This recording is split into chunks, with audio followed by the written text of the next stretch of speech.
This is Immortal Works Flash Fiction Friday, Episode 80. Title: Facing Fate, by Rachel Nelson. Read by Janel Valentine. It was an overcast October day when they came. Era was having a quiet day at her Seattle apartment. She was sitting on the couch sipping on hot chocolate while rubbing a small fabric keychain with her left hand. Periodically she gazed out the living room window, slightly relieved to see nothing but nature outside. Gray clouds stretched across the sky, threatening to rain. Fallen leaves danced across the ground with a light breeze, and a tree outside fanned branches covered in riveting red. The ghost of a smile crossed her face as she watched the weather outside her apartment. As a witch of autumn, this was her season. But as she contemplated the events over the past few months, this didn't feel like it was her year. 3 apartments in 3 months. 3. The pace of their pursuit had picked up, but Era wasn't sure if she cared any longer. She had been running for as long as she could remember, and she was tired. She knew they would come any day now, but even as she watched the rain begin to patter against the window, she found that she had lost the energy to care. This time, when they came, she would go with them. She knew she would be their prisoner, but since her father had passed away 9 months ago, she had never truly been free. Not really. A soft meow interrupted her thoughts. Ambrosia, the snowshoe cat that accompanied Era everywhere she went, leapt gracefully onto her lap. Era smiled at the cat and rubbed between her ears. "Your face looks forlorn," a feline voice spoke in Era's mind. Era sighed softly. "I just have a lot on my mind, that's all." The cat's blue eyes turned toward Era incredulously, but she said no more. Ambrosia often had the attitude of a real cat, but in reality she was much more. As Era's guardian spirit, she had come the day of Era's birth, and would remain with her until she died. Such was their nature. In any case, Era was appreciative of her guardian's company. The months since her father's death would have been unbearable without her. The touch of worn fabric distracted Era and pulled her eyes to the keychain in her left hand.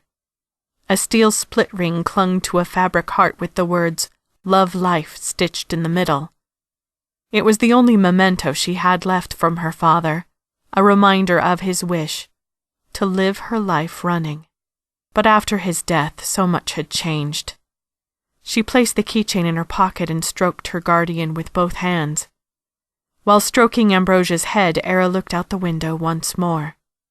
What she saw chilled her to the bone. A figure in a hooded black cloak stood alone, looking through the apartment window directly at Era. "What is it?" asked Ambrosia when Era's hand suddenly fell still. The cat followed Era's gaze and hissed. Era blinked, and a second figure appeared next to the first. Then a third. The 3 fates. They had found her. Ambrosia leapt to the ground, hissing and snarling and growing larger in size. She was close to the size of a lynx now, shifting to a shape that would help her better protect Era. "Ambrosia," Era said solemnly. "Wait." The oversized snowshoe cat turned to stare at Era with piercing blue eyes. "I am going with them," Era continued, calm and direct. The cat yowled and began to pace the floor in response. "Miss Era," Ambrosia's voice was begging, "we have discussed this." "Yes," Era replied, "and yet we keep running from a debt that must be paid." "But not by you," Ambrosia snapped back. "Please, Miss Era, if you go with them, I cannot protect you." Era let out a long sigh. She did not look forward to serving 50 years of her life with the 3 fates, but as she thought about the past 18 years of her life, she was not sure it had been much of a life to begin with. She and her father had always been running, never staying in one place long enough to plant roots and make a real life.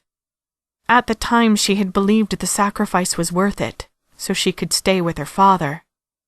But now that he was gone, she didn't see the point anymore. Era stood gracefully and gave Ambrosia one last affectionate rub. I have made my decision. Thank you for all you have done for me, Ambrosia. You will always have my love and my gratitude." The cat yelled again, this time louder than before. Then Era opened the window and faced her fate. Thanks for listening to Immortal Works Flash Fiction Friday. For more about this author, follow her on Instagram at Rachel_C_Nelson.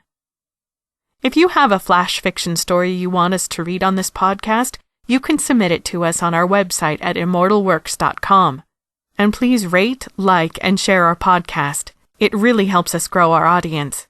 If you don't, we can't be held responsible for what might happen to you.